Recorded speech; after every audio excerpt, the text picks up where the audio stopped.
साल था 2022 का और जगह थी कलकत्ता हाई कोर्ट के रजिस्ट्रार का ऑफिस। रजिस्ट्रार साहब के टेबल पर एक ऐसी अर्जी पड़ी थी जिसे पढ़कर वो अपना सिर खुजा रहे थे। दरअसल वो अर्जी किसी मर्डर, फ्रॉड या नागरिक अधिकार के हनन की नहीं थी, बल्कि वो अर्जी थी हाई कोर्ट से एक बड़ी अटपटी बात की इजाजत लेने के लिए। दरअसल दरख्वास्त करने वाला चाहता था कि उसे और उसकी टीम को कलकत्ता हाई कोर्ट के रूम नंबर 11 में पूरी रात रुकने की इजाजत दी जाए। दरख्वास्त करने वाली संस्था का नाम था DOS, यानी कि डिटेक्टिव्स ऑफ सुपरनैचुरल। खैर, रजिस्ट्रार साहब ने इस दरख्वास्त को यह कहकर ठंडे में बस्ते में डाल दिया कि इस पर फैसला लेने के लिए उन्हें कुछ और समय की जरूरत है। और आज इस बात को करीब 3 साल बीत चुके हैं, पर आज 3 साल बाद भी इस अर्जी पर कोई फैसला नहीं हो सका है। खैर, अब चलते हैं करीब 1 साल और आगे। जगह थी वहीं कलकत्ता हाई कोर्ट और वहीं कमरा नंबर 11। उस दोपहर जस्टिस अभिजीत गंगोपाध्याय टीचरों की भर्ती से जुड़े एक मामले की सुनवाई कर रहे थे। अर्जी कुछ इस बात की थी कि सरकार द्वारा नियुक्त किए गए टीचरों की भर्ती को निरस्त किया जाए। खैर, सुनवाई अपनी गति से आगे बढ़ रही थी और ऐसा लग रहा था कि आज सुनवाई काफी देर तक चलने वाली है। ऐसे में जस्टिस गंगोपाध्याय दोनों पक्षों के वकीलों की ओर मुखातिब होते हुए कहते हैं, एक काम करते हैं, अब लंच के बाद ठीक 4 बजे मिलते हैं और कोशिश करते हैं कि आज हम सुनवाई कम से कम 7 बजे तक जारी रखें।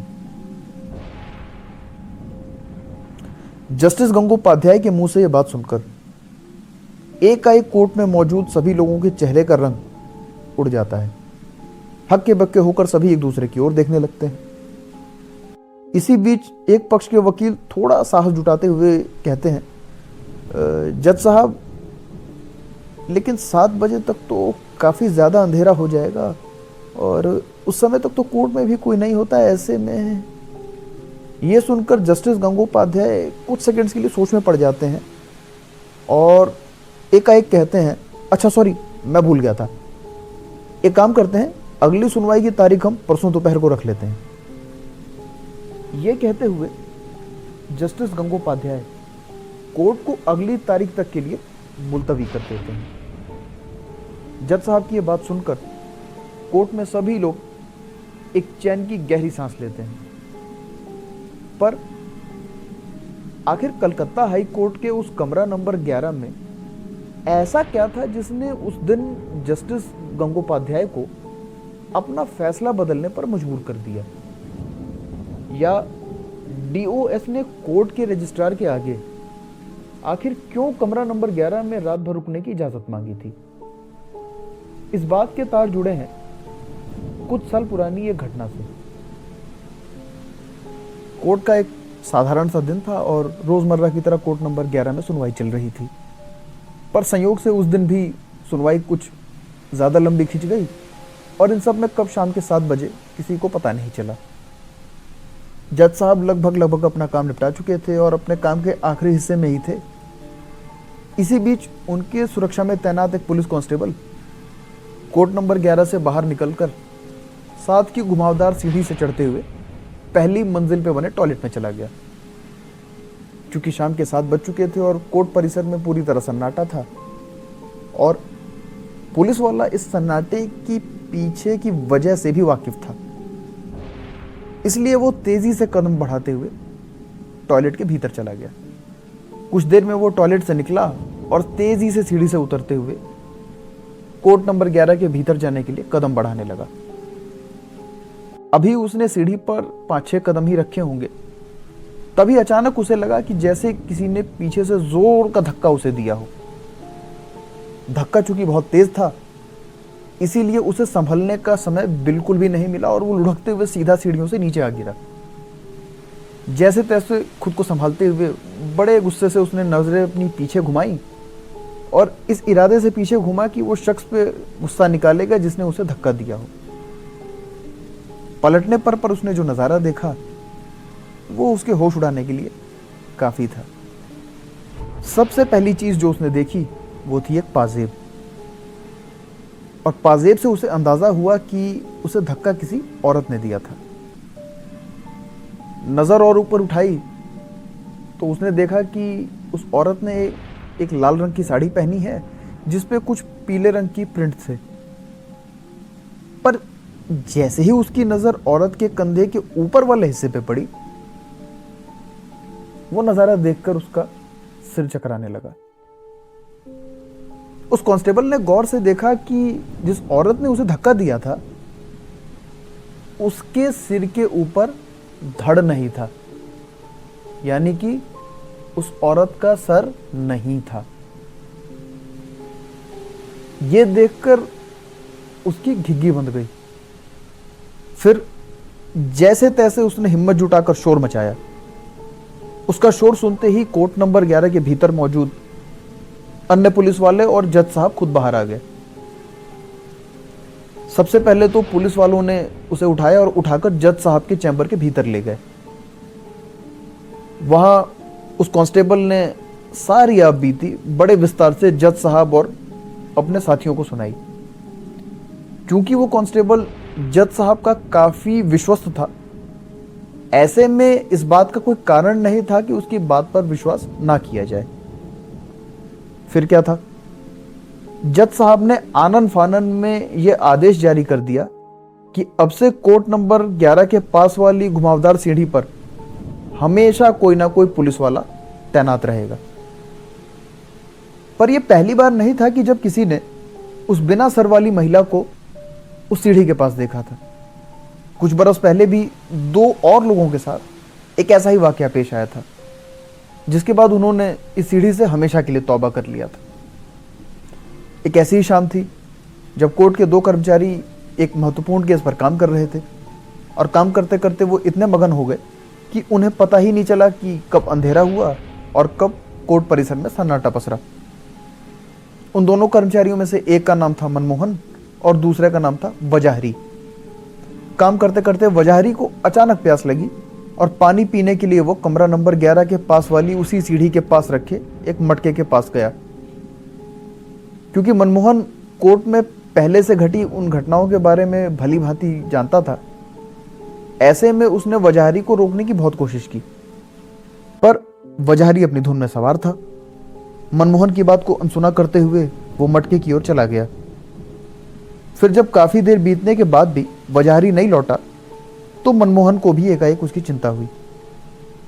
काफी हिम्मत जुटाकर मनमोहन भी वजाहरी के पीछे पीछे उस मटके की ओर चल दिया। बड़े सधे हुए कदमों से मनमोहन आगे बढ़ रहा था और चौकस नजरों से वो आसपास वजाहरी को खोजने की कोशिश कर रहा था। तभी मनमोहन की नजर घड़े के पास पड़ी। उसने देखा कि घड़े के पास औंधे मुंह एक शख्स जमीन पे गिरा हुआ है। थोड़ा गौर करने पे उसने इस बात को समझ लिया कि वो शख्स और कोई नहीं बल्कि वजाहरी है। साथ ही उसने यह भी गौर किया कि वजाहरी के पास एक औरत खड़ी हुई है और वो उसके मुंह पर पानी छिड़क रही है।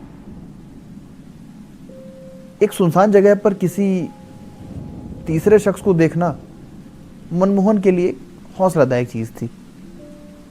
पर जैसे ही मनमोहन ने आगे की ओर कदम बढ़ाया, देखते ही देखते उसकी नजरों के आगे से वो औरत ओझल हो गई। आंखों के आगे से एक औरत को गायब होता देख मनमोहन की धड़कनें रुक गईं और वो अपने जगह पर ही जम गया। काफी देर अपने जगह पर जमे रहने के बाद मनमोहन ने थोड़ी हिम्मत की और कांपते हाथों से उसने वजाहरी को उठाया और जैसे तैसे उसे होश में ले आया। वजाहरी के होश में आते ही वो और मनमोहन दोनों बिजली की तेजी से कोर्ट की गेट की ओर भागे और कोर्ट के गेट के पास में जाकर ही उन्होंने दम लिया। जब गेट पर मौजूद सुरक्षा कर्मियों ने उनसे उनकी इस हालत के बारे में पूछा तो तफसील से उन्होंने सारा किस्सा सुनाया। उस दिन वजाहरी को यकीन हो गया कि आखिर क्यों लोग 6 बजे के बाद कोर्ट के भीतर रुकने से कतराते हैं। मेरा ख्याल है कि अभी तक ये सारा किस्सा सुनने के बाद आपके मन में ये जरूर आ रहा होगा कि आखिर वो औरत कौन थी जिसे मनमोहन देखकर सकपकाया था और जिसने उस पुलिस कांस्टेबल को धक्का दिया था। दरअसल ये किस्सा शुरू होता है 19वीं शताब्दी के आखिरी हिस्से से। उन दिनों कलकत्ता के रेड लाइट एरिया में एक तवायफ हुआ करती थी जिसका नाम था निस्तार। निस्तार मशहूर थी अपनी खूबसूरती के लिए। उस दौर में शहर के सभी जाने माने और शक्तिशाली लोगों का वास्ता कभी न कभी निस्तार से जरूर रहा था। इसी बीच एक दिन निस्तार के कोठे पर एक हीरे का व्यापारी आया जिसका नाम था सालिक राम। सालिक राम पहली ही नजर में निस्तार को अपना दिल दे बैठा। उसका दिल निस्तार पे इस कदर आया कि उसने बिना समय गंवाए निस्तार के आगे शादी का प्रस्ताव रख दिया और निस्तार ने भी बड़ी खुशी खुशी सालिक राम का यह प्रस्ताव स्वीकार कर लिया। एकाएक निस्तार के अरमानों को पंख लग गए और वो अपने नए जीवन के सपने संजोने लगी। पर चूंकि निस्तार का वास्ता अपने पेशे के कारण कई बार पुलिस और अदालत से पड़ चुका था, ऐसे में सरकारी रिकॉर्ड्स में उसके नाम के आगे तवायफ शब्द लिखा हुआ था। निस्तार चाहती थी कि नई जिंदगी शुरू करने से पहले सरकारी रिकॉर्ड्स में से उसके नाम के आगे लगा तवायफ शब्द हट जाए। ऐसे में उसने कलकत्ता हाईकोर्ट में एक अर्जी दायर की इस दरख्वास्त के साथ कि उसके नाम के आगे लगा तवायफ शब्द सरकारी रिकॉर्ड से हटा दिया जाए। निस्तार का यह कदम एकाएक उन लोगों को दहला गया जो शहर के भीतर तवायफ खानों के सरपरस्त थे। उन्हें लगने लगा कि कहीं निस्तार का यह कदम उन लड़कियों के लिए नजीर न बन जाए जो तवायफ खानों की जहन्नुम जैसी जिंदगी में कैद थीं और वे भी कहीं निस्तार के नक्शे कदम पर चलकर इस जहन्नुम से आजादी के सपने ना संजोने लगे। अभी निस्तार की दरख्वास्त पे हाईकोर्ट में सुनवाई चल ही रही थी, तभी एक दिन पुलिस को कलकत्ता हाईकोर्ट के करीब ही एक सिरकटी लाश मिलती है। लाश एक महिला की थी, पर इतनी बुरी हालत में थी कि उसकी शिनाख्त मुमकिन नहीं थी। पर जैसे तैसे उस लाश की शिनाख्त हो गई उसके पैर में पहने हुए पाजेब से। वो लाश किसी और की नहीं बल्कि निस्तार की ही थी। काफी छानबीन हुई पर ना तो कभी निस्तार का सिर बरामद हुआ और ना ही कभी उसके कातिल पकड़े गए। बदकिस्मती की बात यह रही कि जब निस्तार इस दुनिया से विदा हुई तो उसके नाम के आगे लगा तवायफ शब्द ज्यों का त्यों रह गया। किस्सों की माने तो निस्तार आज भी कलकत्ता हाईकोर्ट में भटक रही है, इस आस में कि कभी ना कभी उसकी अधूरी ख्वाहिश पूरी होगी। खैर, आज के लिए बस इतना ही। मिलते हैं आपसे फिर अगले सप्ताह इसी दिन इसी वक्त। तब तक के लिए शबा खैर।